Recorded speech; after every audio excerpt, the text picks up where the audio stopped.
Okay. Okay. Do you want to start? All right, start. Okay. We went to Hawaii.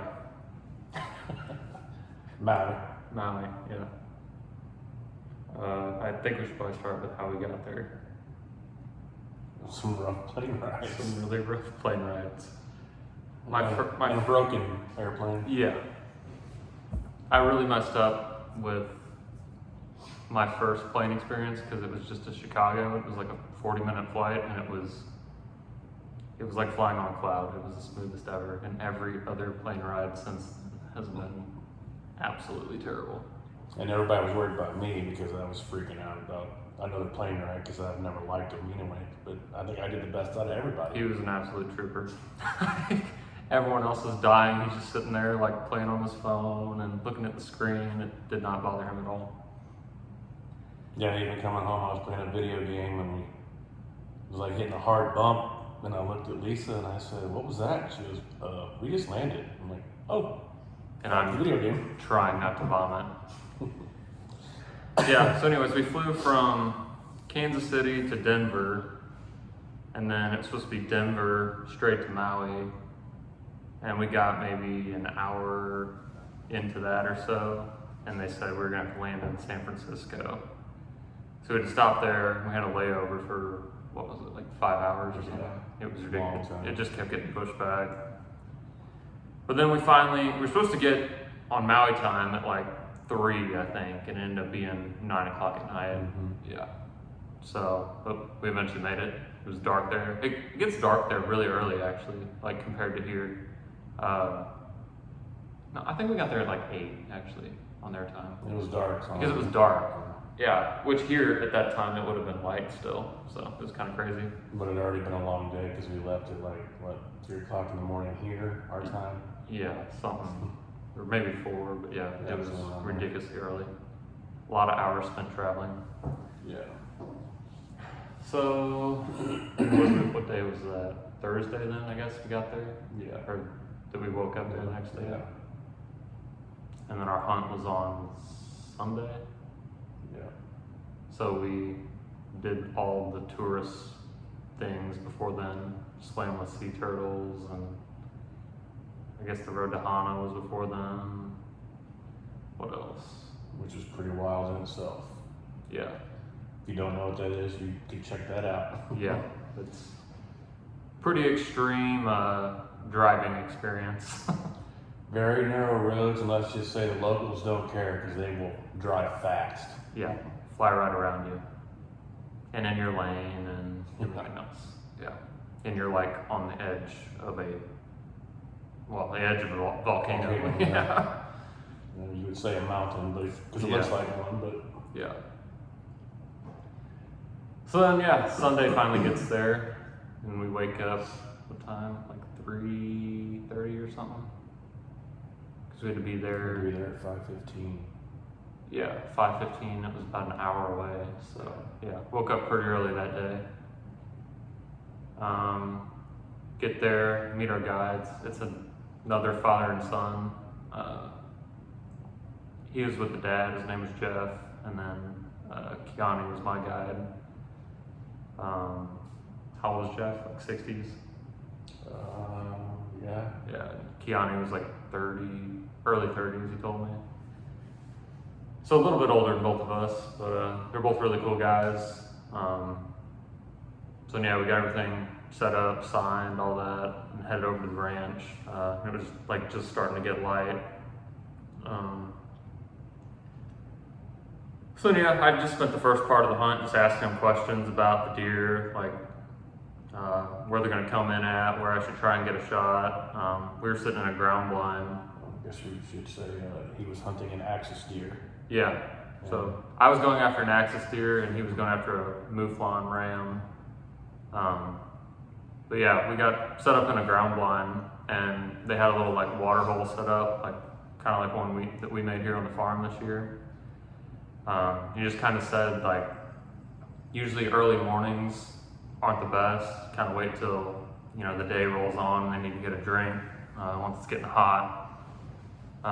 And they'd come into the water, and it was like I think I never even ranged it. It was so close. I think it was like 17 yards from the blind. The blind was like super interesting. They like dug it into the ground where only like maybe the top quarter of the blind was above the ground. So you're like at ground level. And they had it like brushed in super good. He basically said they cannot see in there at all. Which afterwards, once we got out of the blind and whatnot, I looked into it, and yeah, it was like the perfect setup. But the early morning, we just kind of sat there. We could hear the bucks like roaring off in the distance. This is a pretty wild noise. Yeah, it's unlike anything. It's like the same concept as like an elk, but it just sounds completely different. Yeah. And then the does make a really interesting noise too. I don't know what you would call it. Yeah. It's, I don't know. yeah, but they have like an alert noise too. The does are much more vocal than the bucks actually.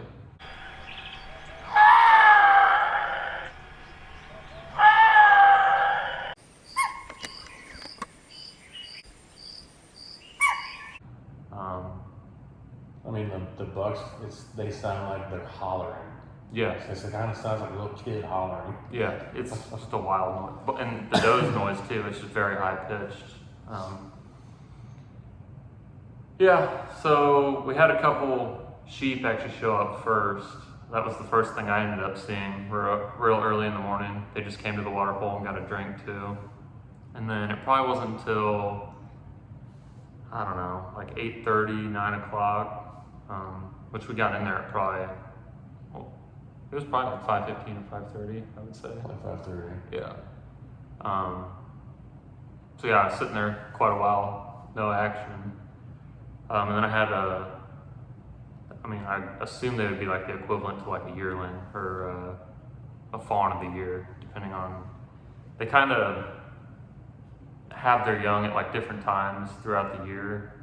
Like there's like a main breeding portion, but they kind of breed year round.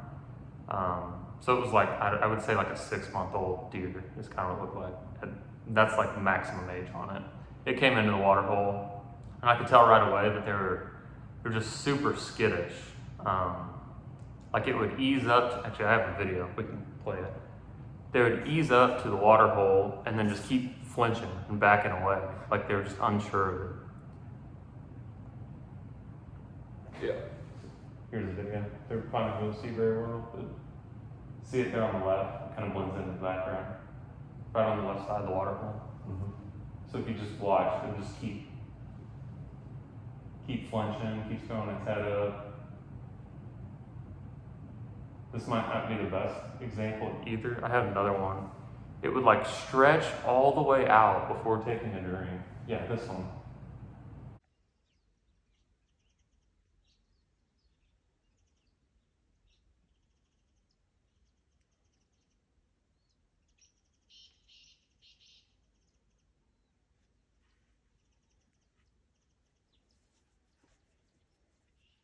See how it keeps backing away?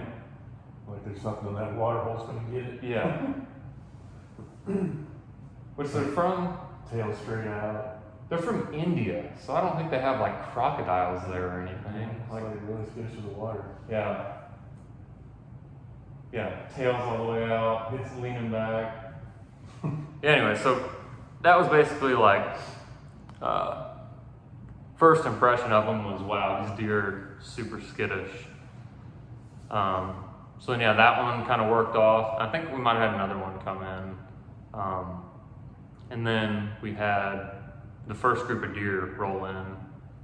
Before I get into that, I'll let you talk about your morning experience, because I think...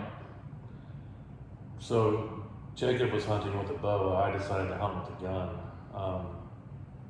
Just because I didn't know how these animals were going to react and how long of a shot I was going to have to get.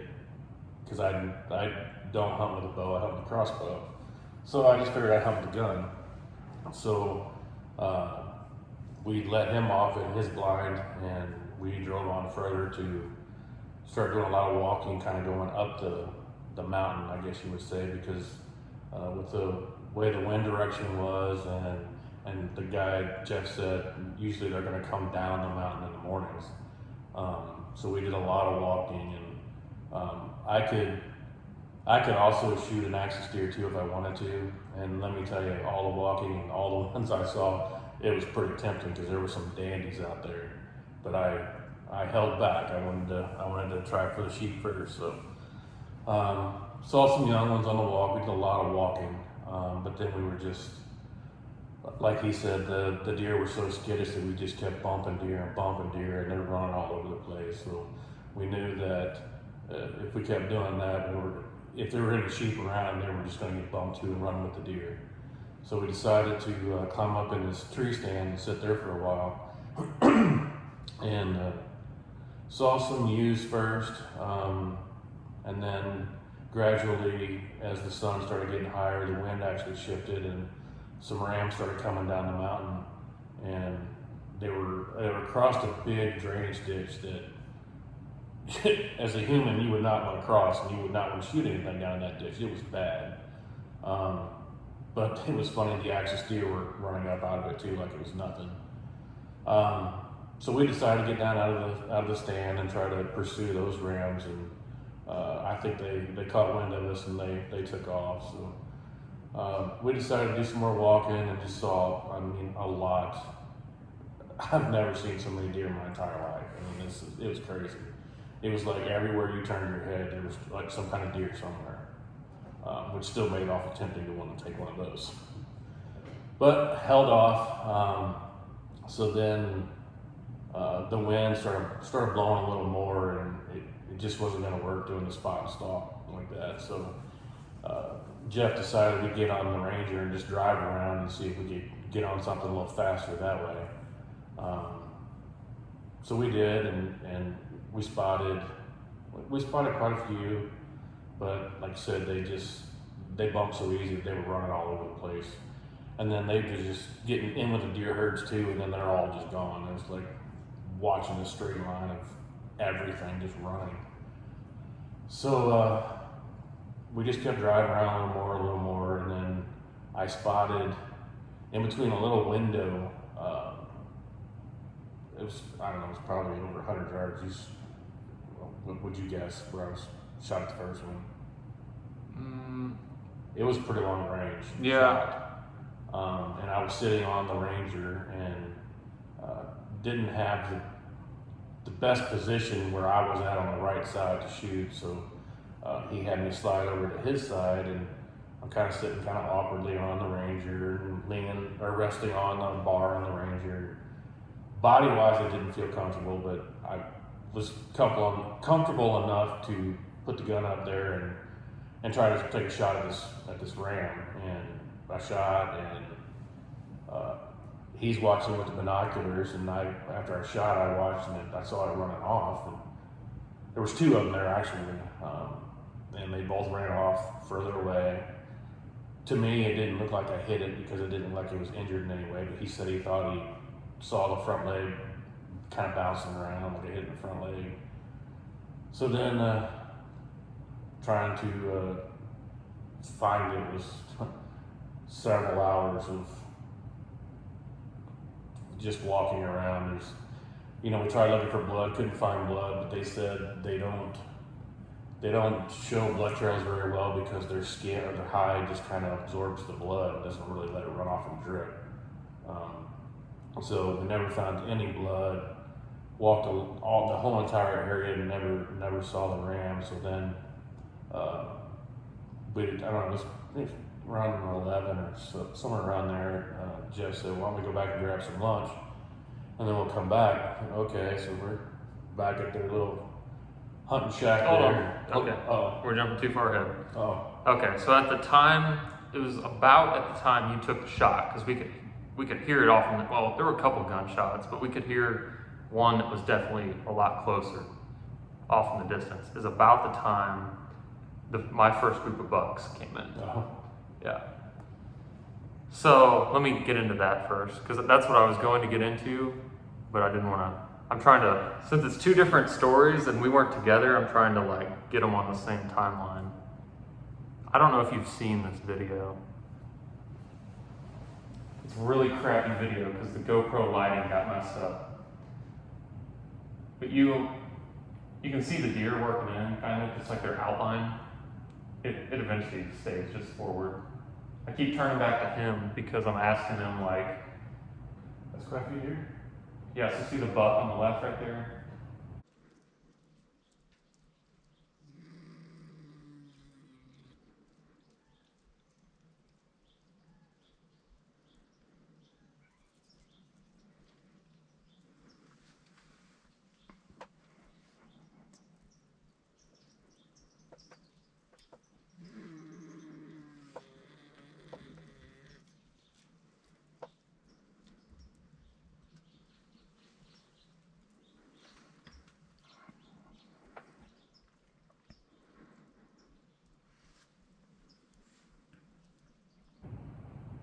And then there's a doe stepping in front of him. This buck's a giant, like well over 30-inch buck. Super massive, has all the points. This was the one he wanted me to like try and get a shot at first. So he's right there, like top 10 range, but all those does are standing in front of him. And I guess I hadn't really asked him at that point, like, I didn't want to shoot a doe. Like accidentally hit it, if it threw its head up or something, or if it ducked away. So there was like an opening that I could have shot at it, but I didn't draw my bow. I was just waiting for them to get out of the way, for them to get out of the way before I was even gonna draw. See, his head just went up there. Yeah. So there's like kind of an opening, but and then like right there, if he would have stopped, It's a big deer too. I would have had a shot. But then so he works out here to the right, and once, I mean, you can see there's still does pouring in front of him. Yeah. So he gets to an opening, not here, he turned back around.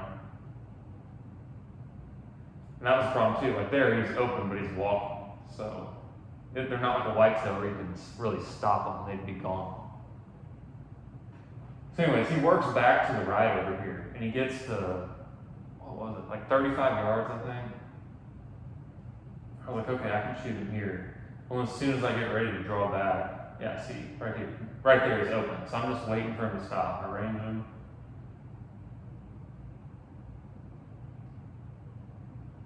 Like probably right there is the best shot, and he doesn't stop at all. So then he works back, and now I think the camera's so messed up, you can't really see him. But in that little gap right there between those trees, he gets to 38 yards, I think, and just completely stops next to a doe. And I turn back to him because knowing they're so skittish, I'm like, I really don't want to shoot him that far because a lot can happen in that distance. But I'm like, is 38 too far? He's like, you tell me. I'm like, well, I'll shoot him there. It's like, okay, I'm going to shoot him. And then pretty much as soon as I tell him that, one of the does like makes their alert noise.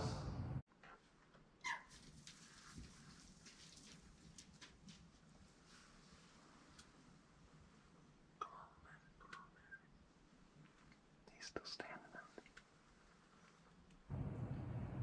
So then pretty much it turns into chaos. Like they're all on high alert, they're all strung out, you don't want to move because it's dead silent, like they're all just keyed in. And what I kind of found out was like it's really a lot different than like whitetails, because whitetails, like the bucks are on high alert pretty much all the time. Like even during the rut, they're still like, okay, what's going on here? Axis deer are not like that at all. They just listen to the does the whole time. Like whatever the does are doing, that's what they're doing. Yeah. And this is their rut time too. Yeah. So I mean I don't know if they're just a lot more rut stupid in that sense, or if they're like that year round, I don't really know. But like the bucks would walk in and they don't scent check, they just rely on the does for all of that. They don't care at all. Well, you've got that many does with you? Yeah, there were literally, I bet you there were over 20 deer. Oh, see, there's a bunch. And so what you can't see either too is once he's back there, Yeah, you can see him right there. straight out, like pretty much straight behind the water hole. I think you can kind of, I just know because I remember watching it and I can kind of look for it now, but this video is so horrible you can't really tell. at 41 yards, there's 2 other bucks that are about the size of the ones I shot. Right there together. Yeah. And I was like, hey, can I shoot one of these? Like, because, I mean, they weren't bad. He's like, yeah, I think the one on, or I think, he said the one on the left was big enough, the one on the right, don't shoot him. I was like, okay. So I was getting ready to shoot that one. And then, yeah, I think that's when they finally take off.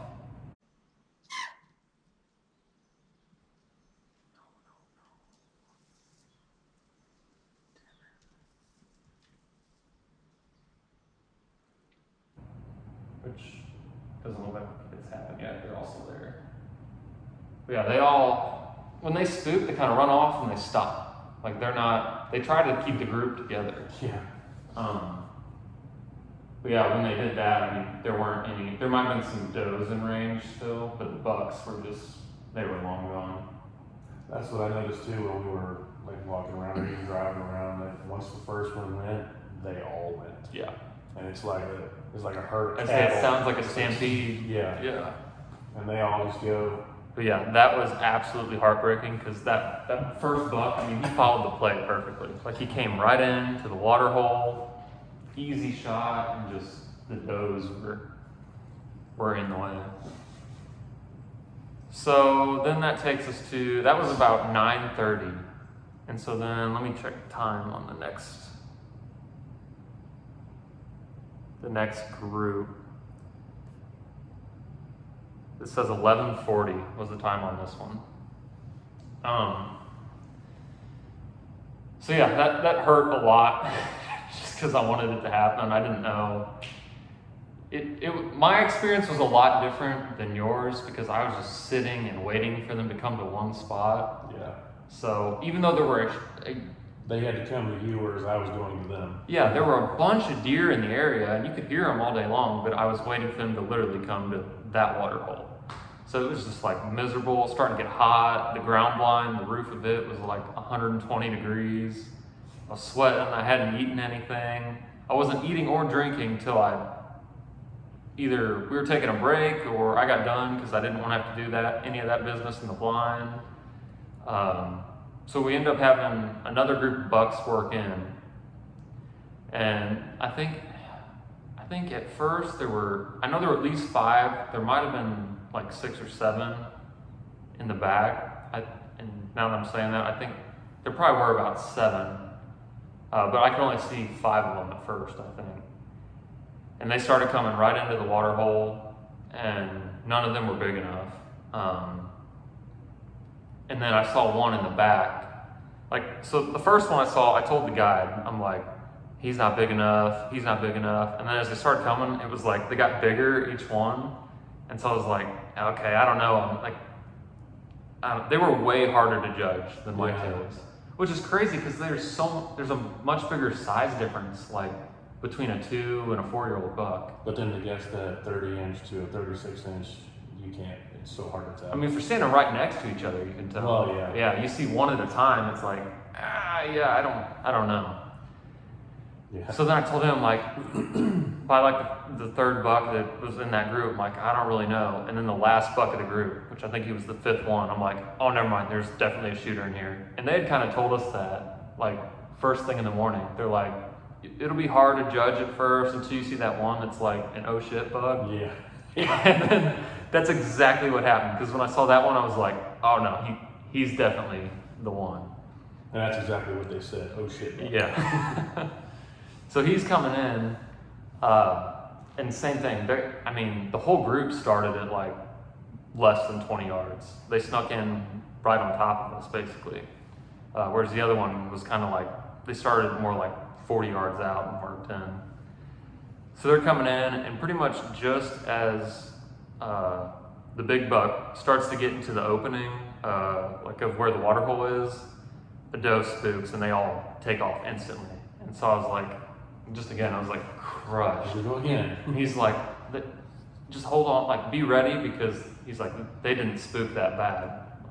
He's like, there weren't enough of them in there to really know what was going on, since they had just started working in. And on that group, all the bucks pretty much worked in before the does. There was like one doe in there that blew them out. so he said just like hang tight because they're probably going to work back in. And sure enough, that's what ended up happening. But that time it was 2 different bucks that came at the front of the pack. And one of them, you could just tell right away, I don't know, he had a goofy rack. Like one swooped out really far and then the other one was just normal. And I asked him, I'm like, man, that buck is really wide. He's like, yeah, he is super wide. I'm like, what do you think on him? He's like, that one side is just like kind of weak, but the other side's like ridiculous, like perfect. I'm like, can I take, like, I don't need a perfect one. I'm like, can I take that one? He's like, yeah, he's like, the one side's okay, it's just the other side's really big. I'm like, okay. So then that ended up being the one that worked right into the water hole for me, 17 yards. But then it was the same thing as the last time. He had does right in front of him. Like the does were like a shield for him in front of the water hole. Like you could not get a buck at the water hole without does in front of him. So this is the video here. So you can see 2 does heads, and here I don't think I have a shot. They're both in the way. Yeah, you've been shooting right over the back of it. So I'm at full draw here, and I'm just sitting there waiting like forever. And I pretty much decided at that point, like I was gonna time it right, like I probably should have done the first time, and just as soon as I have their heads moved the slightest amount, I'm just gonna try it and shoot it. So I'll play the video. I'm pretty sure another doe steps in here though, but I'm focused. He told me, so their body line, it has a set of dots that like runs right along the bottom, kind of like the armpit area. And he's like, just hold on that bottom line of dots up into the shoulder, and in case they duck, it'll be a perfect shot. So that's where I'm just holding the whole time, waiting for it to come clear, which I can zoom in here. That's probably like right at the top of her back right there is where you want to aim. So I don't have a shot yet. I'll let the video play. So there's the other buck to the right. He's kind of small. But that doe moves. And then another one comes in the way, but I got the shot off right before she stepped in. Otherwise her head would have been right in the way. So it was like a split-second deal.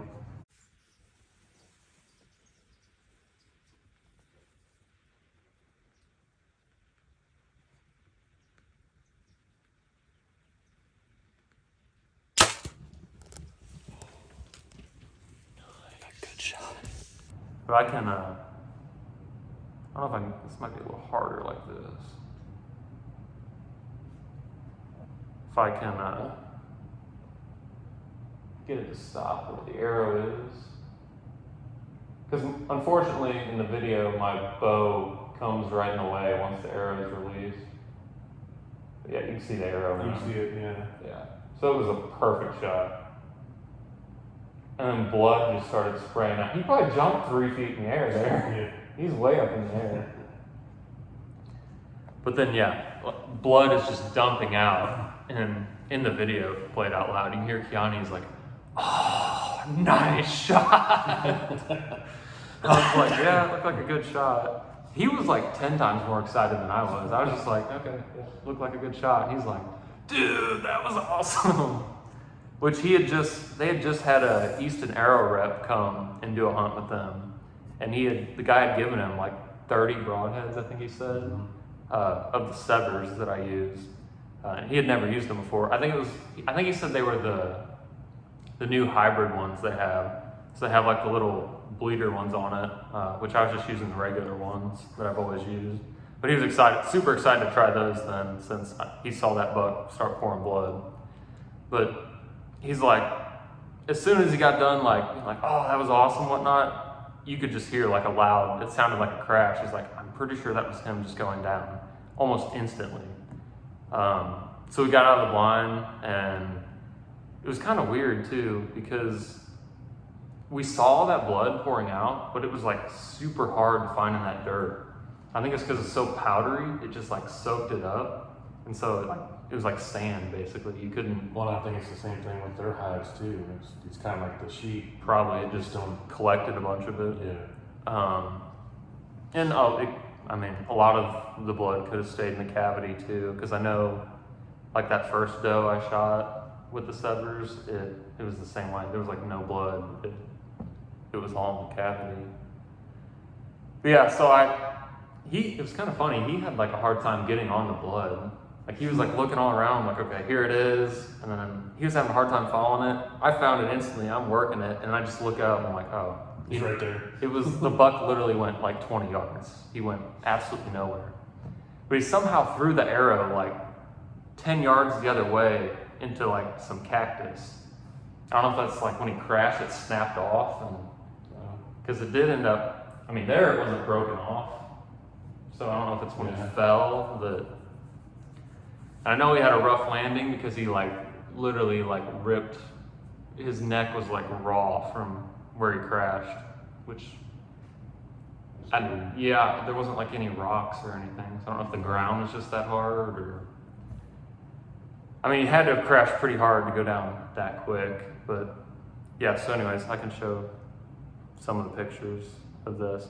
So before I had shot this buck, Kiani and his dad, I guess, were texting back and forth, and he had told me that they weren't having any luck finding the one he shot at. So then this happened.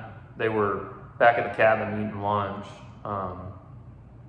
and then I think he called him, didn't he? Yeah. Yeah. Because we're sitting there eating, and Jeff goes, Jacob just smoked one. And I'm like, are you serious? He's like, yeah, I smoked it. It's down. I'm like, sweet. So then he said, we'll finish up eating here, and then we'll go to them. So yeah, and then Keanu started taking pictures right away, and he's super good with like deer photography. Like when I did my hog hunt and all that, the guides were just, the pictures were so terrible, and I don't know, it was nice to have someone that was like, could do a good job, because super special moment. I didn't want crappy pictures. And if you notice too, like all these cactus trees in the back, I asked about those, and they said basically they're just like the cactus you see in Texas, but for some reason they grow into trees there instead of being like small cactus plants. And these things they're massive. Yeah, I guess that's one of the things we kind of forgot to mention was like the terrain. It kind of looks like Mars. Like the ground is just like powdery red, weird looking dirt. Yeah. And then there's like no green live vegetation. It's all like dead grass pretty much. The cactus is what you see is the green. Yeah, that's like literally the only greenery. So the deer and the sheep both feed on that brown grass. That's what they eat. Yeah, it's crazy. I can't even believe that they can live like that. But yeah, then the cactus, like you said, is just everywhere. Yeah. Like, I would have never expected so much cactus. Me either. So basically what we kind of figured out in like the lake, so like if you drive through California, you're going to go through a portion that's like mountains, and then you have the desert, and then there's like the beach. Well, Maui is all like vertically integrated. So at sea level, you start at the beach and then you work up. It's kind of like deserty, nasty terrain, like kind of like we were in. And then you go higher, it's kind of like rainforest, mountainous, like your typical mountain views. So that's kind of how it worked there. It's just really interesting because normally it's like over a horizontal landscape and not a vertical. But it was cool because it was like all compacted into one. Which some of this ranch actually caught on fire in those Maui fires that they had.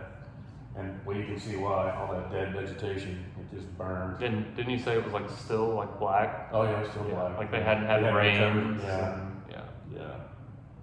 And so this was, what was this, like July 13th or 14th or something? It's like the second week in July. And you said they hadn't had a rain since December, right? Yeah. Yeah, so it does not rain there at all.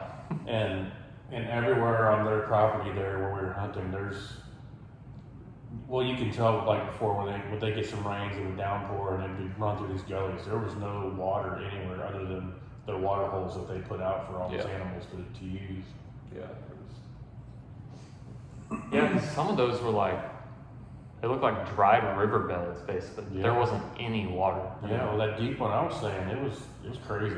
Yeah. That was rough. Yeah. This is one of my favorite pictures.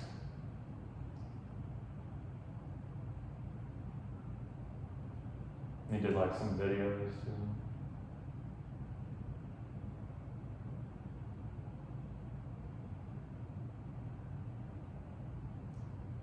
So you can see how the one side is a little different, but still, it's unique. Yeah. Like, that's cool. That's what I really liked about him. Like once he came out, I'm like, he doesn't look like any of the other bucks. The only like downside I would say is he didn't have the caudal points at the top. Yeah. But he's just so wide. Like in Texas, they get bucks that are a lot wider. Most of the ones here in Hawaii are like straight up, pretty much. Most of them were. I did see a couple that were wide. But Yeah, the really big ones will swoop out. Yeah. But like standard axis deer is mostly upright. So it was funny too, like when we were driving around, you see those cactus trees, and because it was starting to warm up in the day, those deer would get underneath those cactus trees and bed down. So as you're going around, you're looking, and you can't even see the deer at all. All you can see is just their antlers sticking up above the grass. Yeah.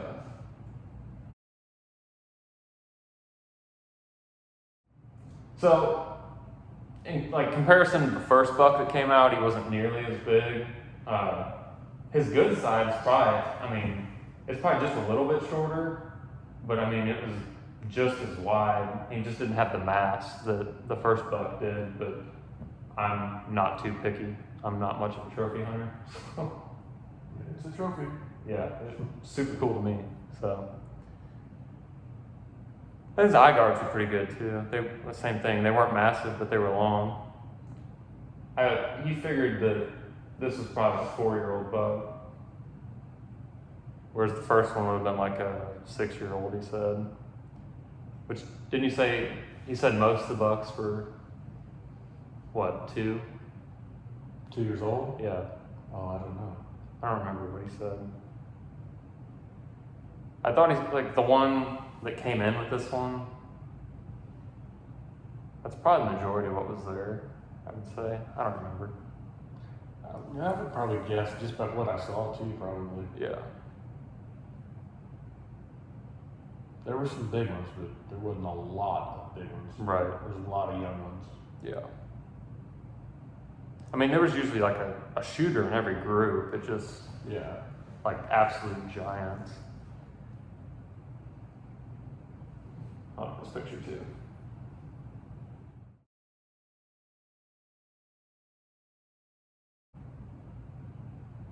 And you took that one. Yeah. That was cool too.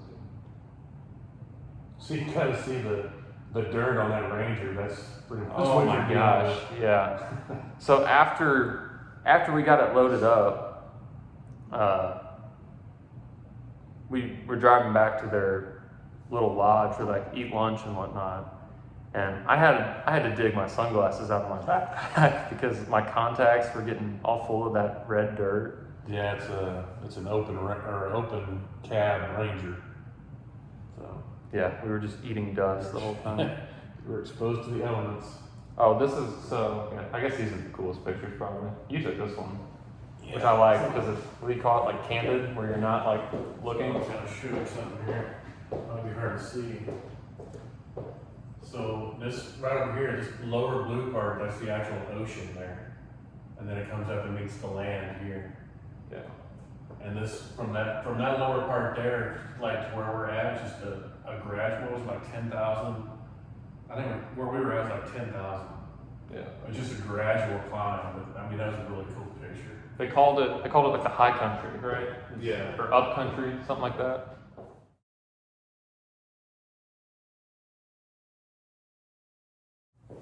Yeah, that's a super neat shot. You're showing off your photography skills. No, that's Well, when you can see Keanu here at the bottom, he's taking pictures for you, and I'm like, oh, I'm gonna get some of this. no, that was a super cool picture. That's one of my favorites too. Where else are you gonna hunt and get a view like Oh, that? I know. That's Yeah. crazy.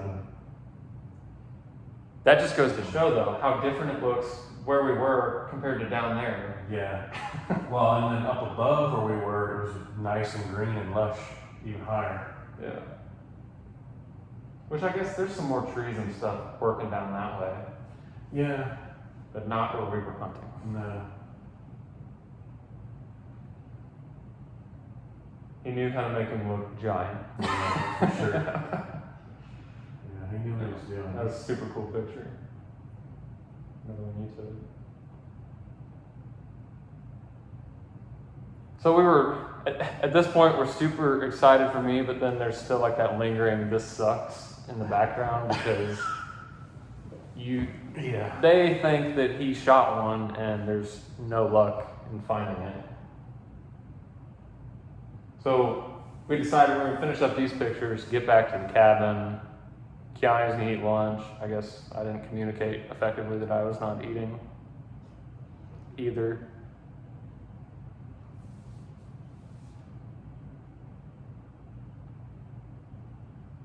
Yeah. Those are cool too. Okay. So now we're at lunch, which I have pictures that you took of that too. So this is like the view from their cabin. We're sitting on like the porch, and you can see, it's basically, it's just down from where we took the pictures. You can see the ocean in the background and all that still.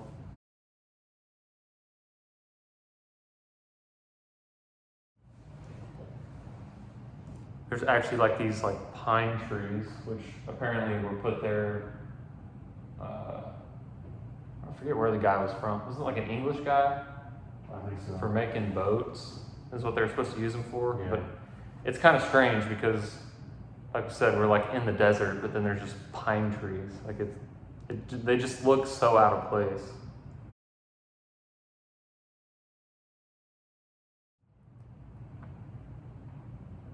There's a better shot of them. They just don't look like they fit in. So can you zoom in on that to see all the hardware on the fence? Oh, yeah. Yeah, so look at all those. All the wall of shame. Wall shavers. Yeah. So that was ones that they didn't find, Or they just died, natural causes. Oh.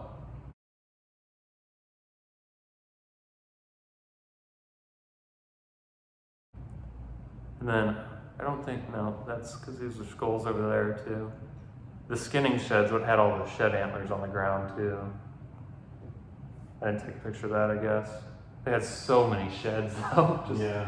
laying on the ground. Yeah, I think most of those were natural causes just from the heat and water. But they just couldn't survive. Yeah. And there's some more of the terrain. Cactus tree. Yeah. That's Jeff, that's my guy. That ground, that's what I'm saying. Like that's- literally like Mars. Yeah, that's Rocky there. Okay, so they ate lunch, whatever. We decide we're gonna go back out and look for his. So we drive all around, no signs of anything. We actually did find a dead ram Yeah. that was like cardboard. And Jeff's asking Keanu if he knew of anybody who shot one. They didn't recover it because they just don't usually find that unless somebody wounds one and then it dies later. Yeah. Which they said they've had happen too, that somebody shot, I think it was a ram, and they couldn't find it. And then, a few days later in that heat, and it starts to stink, and they came upon it and found it. But, so by that time, the hide's bad, but they ended up taking the skull and sending it to the guy so he could do a European mount. But Yeah. this one had been dead for a while. Yeah, it smelled terrible, It and it was was flat like cardboard. Yeah, it was bad. So then we're driving around, don't see it, and he's like, okay, well, we got out kind of up where he shot it, and I don't know how far you two walked down, but we walked, yeah. I know, because the three of us split up, and I just walked down and covered as much as I could. I mean, it's super thick, so it was kind of hard to really see anything. I ended up jumping up a couple groups of axis deer too when I was doing that. That's the kicker too, just because that dead grass is so tall too that if it was laying down, you'd have to be right on top of it for you to see it. I mean, you wouldn't be able to get Lance out there at 30, 40 yards and see it. Well, then as you're walking too, it's so rocky and stuff. You're like having to watch, make sure you're not like turning an ankle or stepping off of a rock. Yeah, pay attention. Or step into a cactus tree. Yeah, that's odd. And then there was some other little like sticker bush thing that I walked into. Yeah. It got me in the leg pretty good. So yeah, it's not something you want to track anything in. It was pretty rough. But anyways, we looked all over, did not have any luck, and he kind of got to the point where he's like, okay, you either didn't hit it or we're never going to find this one. I felt like I didn't hit it. And for you that know me, you know, I'm legally blind in my right eye, but I still shoot right-handed. And I just lean the scope over.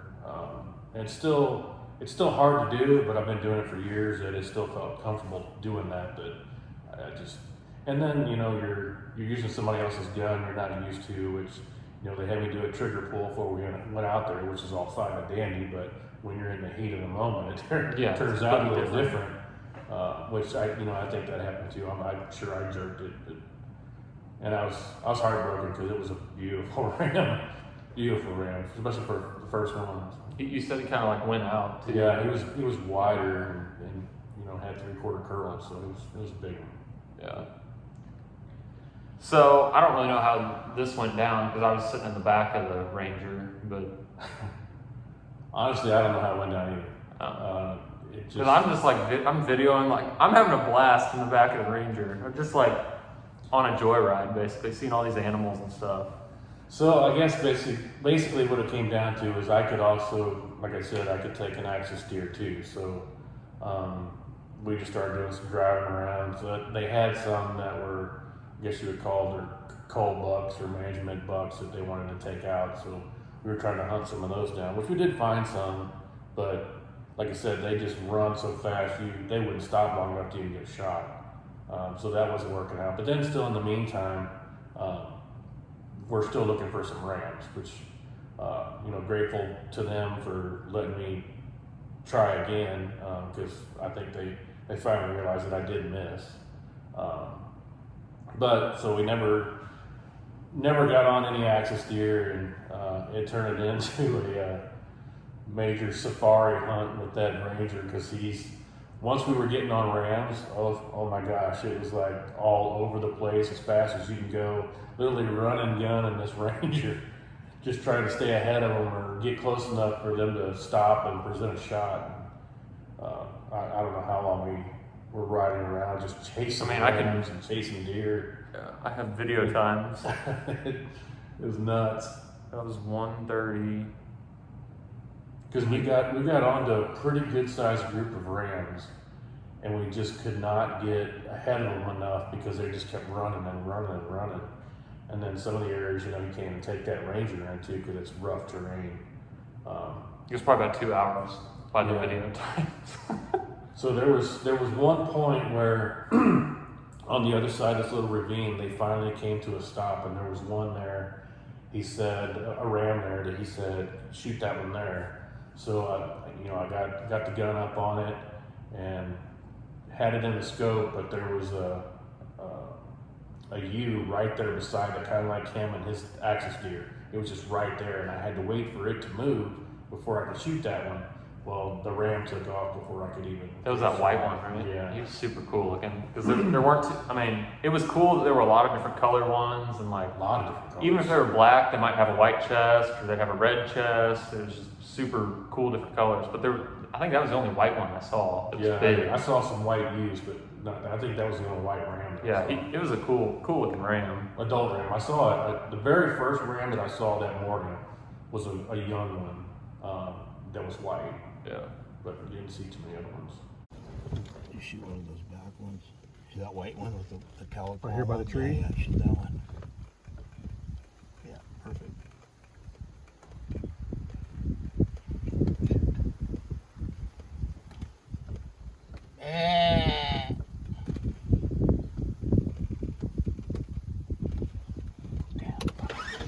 Brown or a black, or a little darker color. couldn't get the shot on him, and we kind of ended up chasing him a little further, didn't we? Yeah, the whole group just trying to stay ahead of him. Almost got another shot on him, but yeah. Then we ended up losing them. We don't know where they went. Yeah. It's like, you know, we're covering this whole entire ranch driving around, and we just couldn't find them. Yeah. And then still, you know, still in the process too of trying to find maybe some of the coal bucks too. So we're just bouncing searching, back and forth. you know, just going back and forth, and nothing seemed to pan out. And then we end up getting on another good group. They were just sitting down. Right? Yeah, Keani saw us right at the bottom of this cactus tree, and I couldn't see it.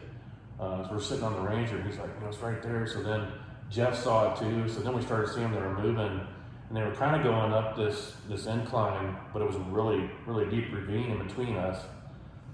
It's really cool looking. Yeah, it was. So they started making their way up there, and then I don't know, something spooked them, and they started running. I don't know what, but then I had probably a 10-yard window from side to side when they were coming out of the brush into an opening and was going to hit the woods again. So then they started, you know, fanning through there. And, you know, I'm just through the scope and I'm watching them and just waiting for them to stop. Well, then they, I don't know, a group of probably, how many do you think stopped? Because I was through the scope, it was hard for me to see all of them.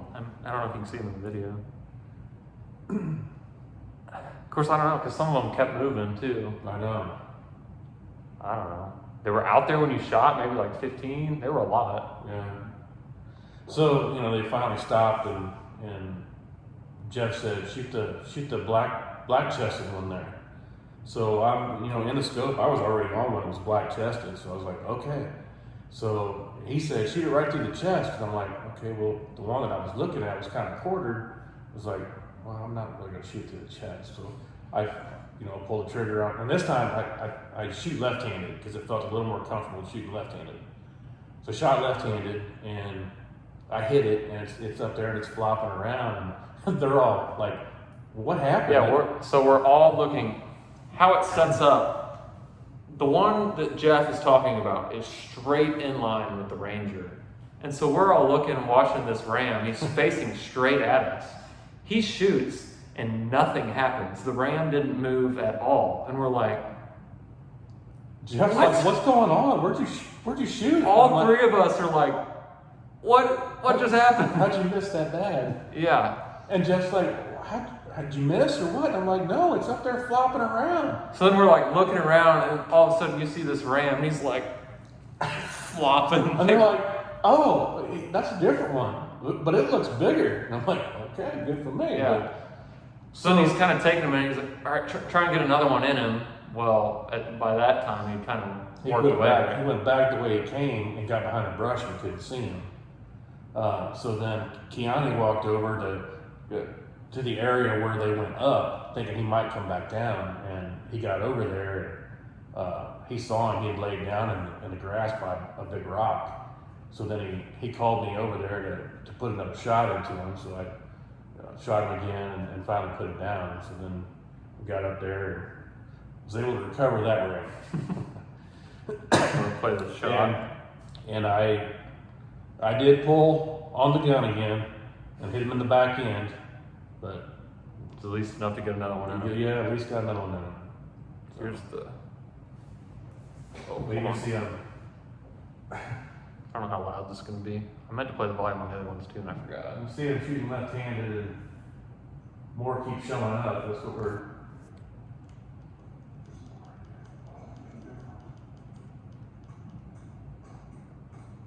Yeah, so they're working left to right.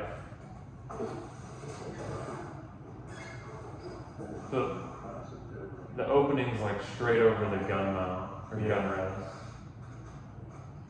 Yeah, it was a pretty narrow opening too. I thought it was wider. So it was probably, there it's hard to tell. It was probably about 10 yards, 10, 15 yards wide.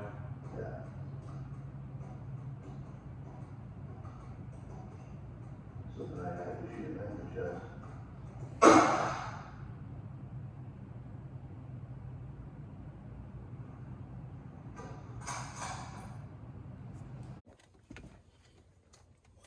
Some more Well, I'm saying another one just came. Yeah. There's some more right there. There's some bigger ones. See if they cross. They might go across to the left, Dad. Just wait for it. I think you're gonna cross up there where those rocks are. Yep. All right. I don't care if there's a U. That's a good one right there in the middle. Give them. With the black Black chest. Yeah.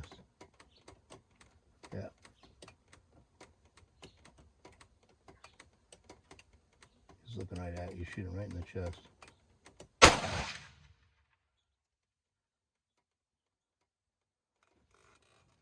Yes. That's it. I accidentally cut it off early because then the next one I start recording like it's like in my lap. Why don't you stay there and watch? Yeah, across. Okay. Yeah, I think that was just him saying y'all were gonna try and sneak it back up on it. Yeah. That was it, and then there's the ram.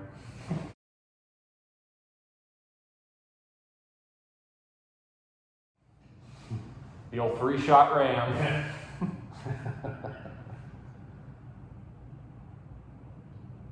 They're just so cool looking.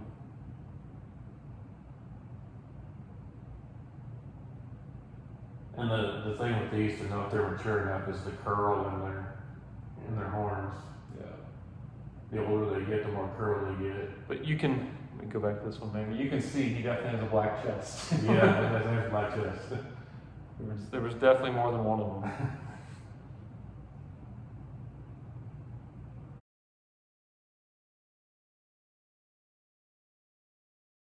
His face just looks so old too.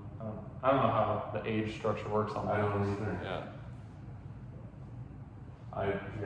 They judge them by their horns, but Right. Which that's probably a better, of course I don't know, I'm not a biologist, but like with a horn is probably much different than an antler for age. Like an antler, it grows back every year, so it could be different. that's going, Yeah. They just get longer.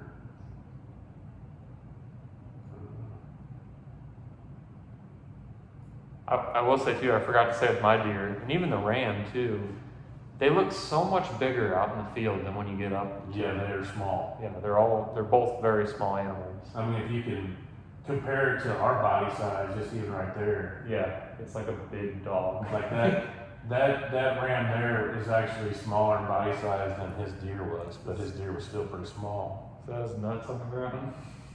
No, it's a foot. Just a little 30-06 clip on us. That'd be funny if they were in the trophy picture. Here's the real trophy. You'd be wrong. But yeah, the deer, I don't know. Maybe it's because their antlers are so long or what. In the field, they look like a small elk, basically. And then you shoot it, and it's like half the size of a whitetail. And so they were asking me, because, I don't know, did Jeff say if he had ever whitetail hunted? Yeah, yes. Oh, he has? Yeah. Okay. Well, Keani said he hadn't. And so they asked, like, how's this compared to a whitetail? I'm like, oh, this is tiny. Yeah, I don't know how many times he's been, but I know he's been. But I think he went to Montana to hunt whitetail. Okay. But yeah, the last buck I killed that's over his head was, what was it, 245? 243? It was right over 240.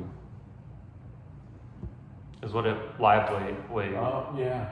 And these axes too were like maybe 120 pounds. Well, you max. could, like two people, you could pick it up one-handed and sling it If back of the Ranger. If I really wanted to, I could pick that thing up myself. Oh, yeah. Yeah. Absolutely, yeah. It would just be hard because of the antlers, but Yeah. yeah, there's even that thing. I mean, it's, Yeah. I don't know. Just because they're kind of dense, they might be heavier than the buck. I don't remember. You picked that one up. I don't think I did. yeah, I think I don't know. Those, like, their hindquarters and shoulders are smaller than the deer. Yeah, that's true. Yeah. Great hunt, though. Yeah, it was a blast. Definitely made memories That's and stories. probably the most fun experience I've ever had. just seen so many animals. I mean, I bet in total we saw at least 1,000 deer. Oh yeah. Yeah.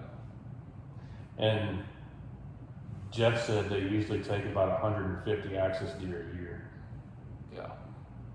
Not as many rams, because most people come there to want a deer hunt. So there's still quite a few rams running around. Yeah, they were definitely harder to find. Yeah. Of the right age and all that. Yeah. Yeah. Yeah, there were a lot of deer. Oh, and this, I don't think we said, this is a 1,000-acre ranch too. Yeah. Just to give you a size. And And we we- covered every part of it. Yeah. Every part. So, well, we took them back to their skin shed. Keanu got them all cleaned up. We packaged everything. And then we didn't have anywhere we were staying to store it, so we left all the stuff there till, when was it? That was Sunday, and we were leaving on Wednesday. So then we actually, They put them in their deep freezers to freeze them so we could bring them back. yeah, and then Keanu met us at the airport. We just paid him to drop them off.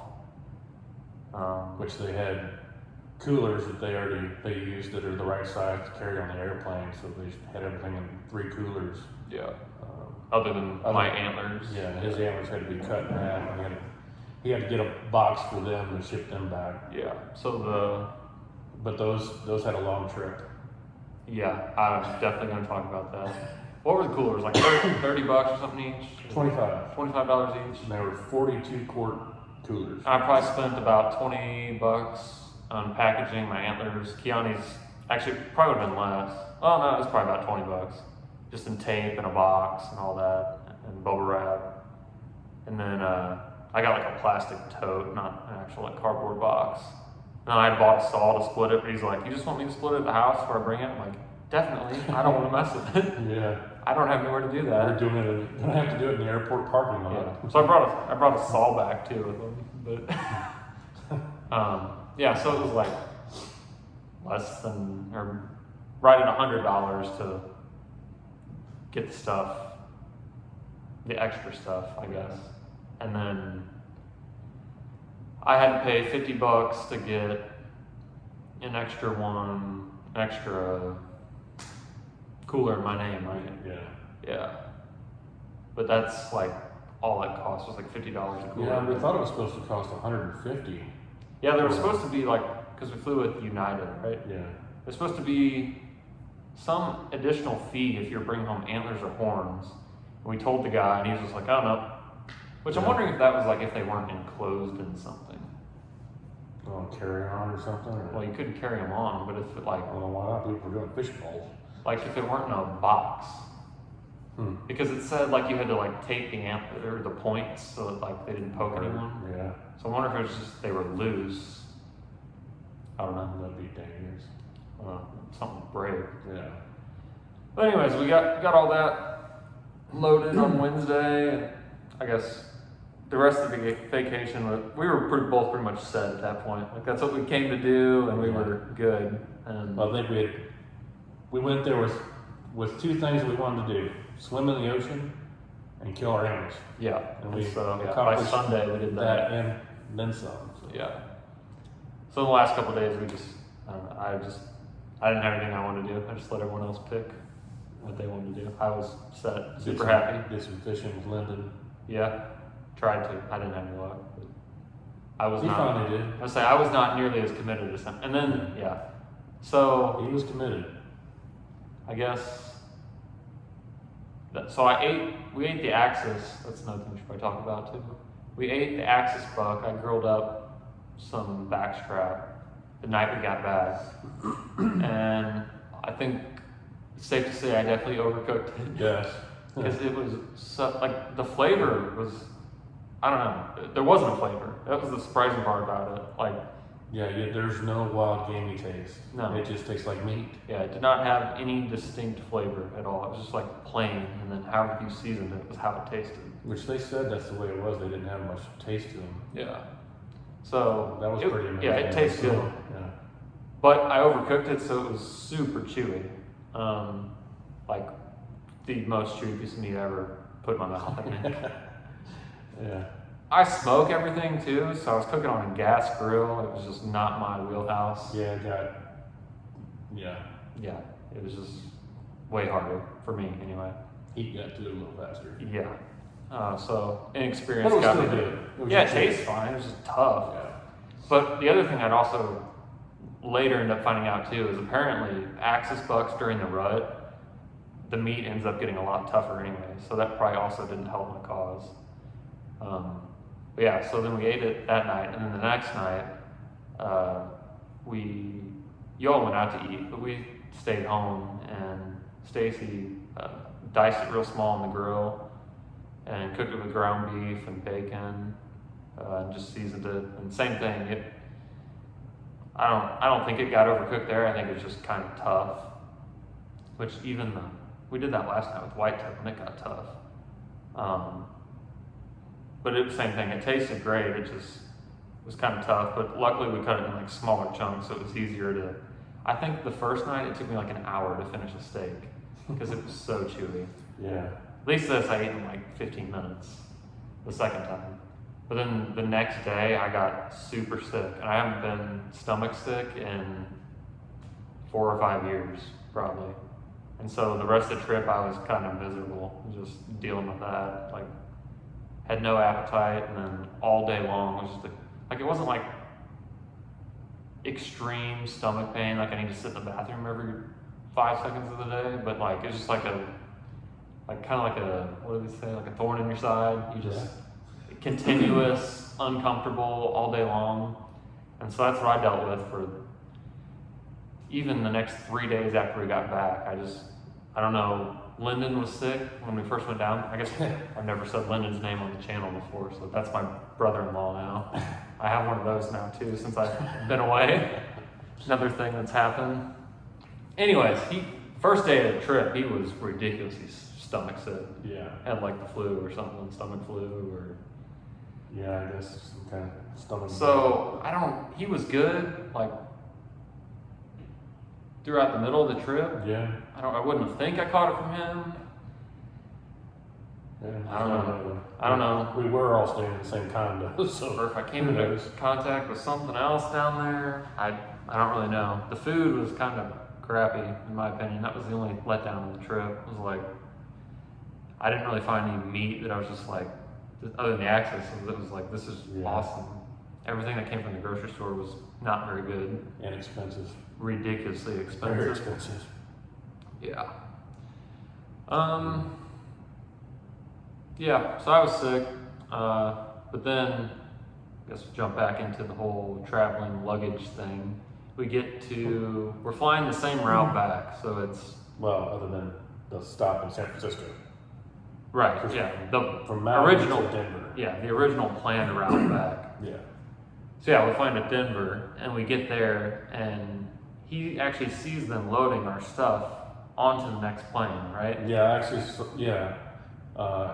so I saw the box that had his antlers. They put it into one of them carts they pull behind the mobile things to take out to the planes.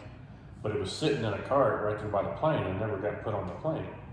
So we got onto the plane, and I still hadn't seen it get on there. So I didn't know what happened. So Yeah, so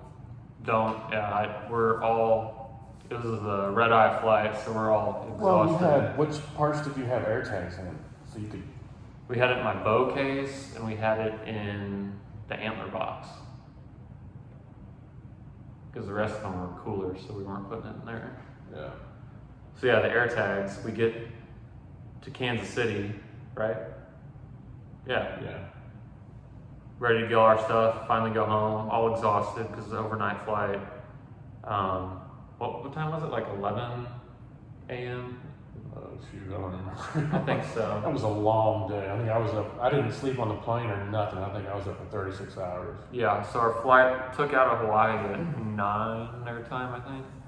8 or 9 their time. At 8. 8. Yeah. And yeah, we got back the next day, 11 Kansas City time. So it was definitely a long day. And then I ran to the bathroom I get back, and I can tell everyone has like a really bad look on their face. Yeah. And I'm like, We were missing some pieces. what's wrong? Like, where's mom? She's like, they pointed to like the little help desk. I'm like, oh God. And my bow hadn't came out yet, so I don't even think anyone had to say it. I knew exactly what it was. Well, it was because in Hawaii, as soon as we landed, they held the bow. Like they wanted an ID to be able to pick up the bow. Yeah. So I figured at first, like, oh, okay, I just need to go in there and get it from them. I figured that's what she was already doing. And we get into the help desk thing, and they say, oh, your stuff's still in Denver, and it's going to, was it Houston or San Antonio? Houston. Houston. And I was like, what? It was all my stuff. All the coolers made it, surprisingly. It was my bow and my antlers were the two things that got sent to Houston. Never got put on our plane. We got put on a plane to Houston. Which of the two things, I mean, I don't know. I guess there's multiple ways to see it. Like the meat would not have lasted the extra time. No, we would have lost that. Yeah. And the hides. The hides too, yeah. I mean, all of it. So I guess the only thing that would have been salvageable in that is my horns because it fit in the cooler. in the cooler.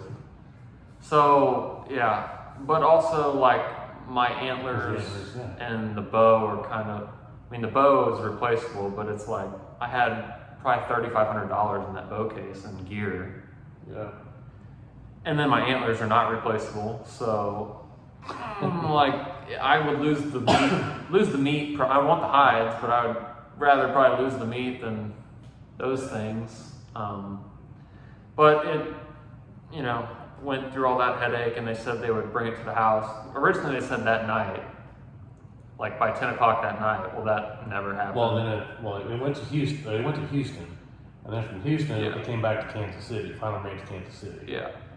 So then that's when they said they'd have a delivery service bring it to the house. Yeah. That night is what they originally said. And so it said if you did not have your thing within like 24 hours of your flight landing, that it would be refunded. And that's, the guy ended up bringing it the next day, but it was after the time limit. So they ended up refunding my money. So did fly home a little cheaper, I guess. But man, I was kind of stressed out. Honestly, I didn't care about the bow. I just wanted my antlers back. Yeah. So yeah, we got all that back, and they were not nice to the antler box either. They ended up breaking it, so it just At least they didn't hurt the antlers though. Yeah, and my bow, surprisingly, after all that abuse, because they just throw stuff around. We saw it as soon as I gave them my bow in Kansas City to head to Hawaii. They just slammed it on the thing, and I was like, "Oh my gosh, take it easy." I spent a month sighting this thing in, like. But no, I just shot it the other day for like the first time at distance, and it's all still good, surprisingly too. All that bouncing around the Ranger, all the flights there and back, yeah, it was all good. But, so yeah, when we finally got all our stuff back, we worked up the meat. Just what did we keep? Back straps basically, and then ground everything else. Yep. Yeah. I have one tenderloin too. Right? And pretty much the same to the ram too. Yeah.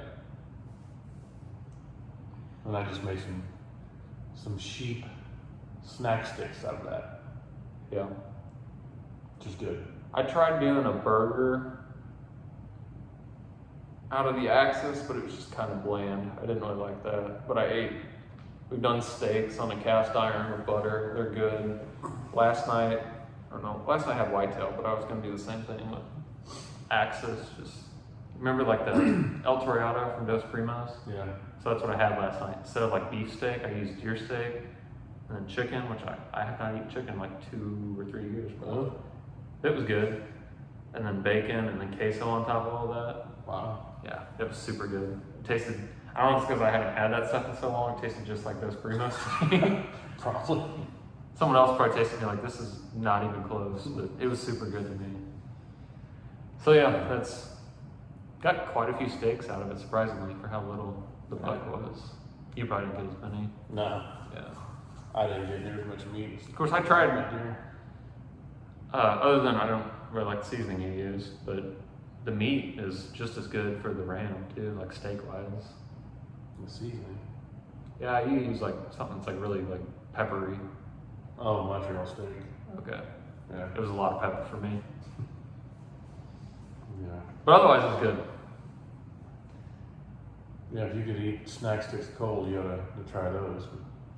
Because I put the seasoning in there and there's just. Oh, they just. And I put more than what you're supposed to, but I just can't taste any seasoning. It just tastes like meat. I mean, don't they normally kind of taste like that though? Unless you're trying to do like jalapeno or something. I don't see what the point of the seasoning is. I mean, yeah, that kind of makes sense. I mean, I Well, think you want to taste it. Seasoning, it's like jerky seasoning though, isn't it? Well, the stuff that I use is actually the summer sausage. I wouldn't think that would have a flavor either. You can smell it; it would have a flavor. Yeah. But, oh, well, it's still edible. So then, what? Last week we took them to Tennessee. Yep. So I made another trip to Wilson's to get more art projects from them. More expensive art projects. For sure. Or wall art. I already knew they did a good job, and I know they do exotic animals, so Yeah. I figured I just might as well take it there and trying to have to find someone. Well, when you pay that much to hunt an animal like that, then you want to make sure it's done very well. Yeah, like there's plenty of taxidermists around here, but they do whitetails, so Yeah. figured I just already had good work from them. We'll just take it back to them. It only really takes half a day to drive down there, anyways. So we made a short little vacation out of that and dropped those off. So it'll be like 14. What'd it say? 14. 14 to 15 months. Yeah, so a little longer than last time, but But still not too bad. no. Especially for him, for as busy as he is. Yeah, with the reputation that place has. So Yeah. I think that's pretty much sums up the Hawaii trip, I though. think so. Yeah, Yeah. got less than a month till whitetail season here. Can't wait. Can't wait either. Did you see the buck showed up I did. again last night? Yeah. The one that was in the water hole area, I thought it was the high and tight one at first, but it was just Did you see him. that doe jump at that water hole? No, Oh my goodness. by herself or Yeah, it's kind of Oh. like that when you shot that buck. Really? Yeah, you have to look at that. Huh. Yeah, it's crazy. I'm like, what is she doing? I saw last night there were like 3 of them or so over there drinking out of it. Yeah. Yeah. I was wondering about that thing. We'll probably get into that more on a different podcast, everything we've updated around here, but if we should have backed that up some more into the shade. Yeah, but I didn't want all the tree stuff. Oh, that's right. We talked about that. Trees started losing their leaves. And stuff. Yeah. We're gonna have to They clean get that nasty. out. Yeah. No, that's probably the best. Anyways. And It's going to be hot regardless. this yeah, time I mean, of year. but it's no different than that pond over there. Yeah. But this heat is Oh. still going to be hot too. Yeah, it's probably hotter. So it's all good. Yep. Okay. Well, I think that's it. Hawaii 2025. That is how we have to end it, because then I can make that the thumbnail. Okay, so what are we going to do for the next one? Because we got a lot of stuff. We can either do farm updates around here. That'd probably be the best one to do Do that, next. yeah. Yeah, because a lot of With- stuff's different this With year. season coming on too. Yeah. A lot of the changes we made, stuff we're doing, because I think today too we're gonna have to freshen up some scrapes again since there's no rain in the forecast. Yeah, probably. Okay, so next one will be farm updates for 2025 whitetail season. So we'll catch you in the next one.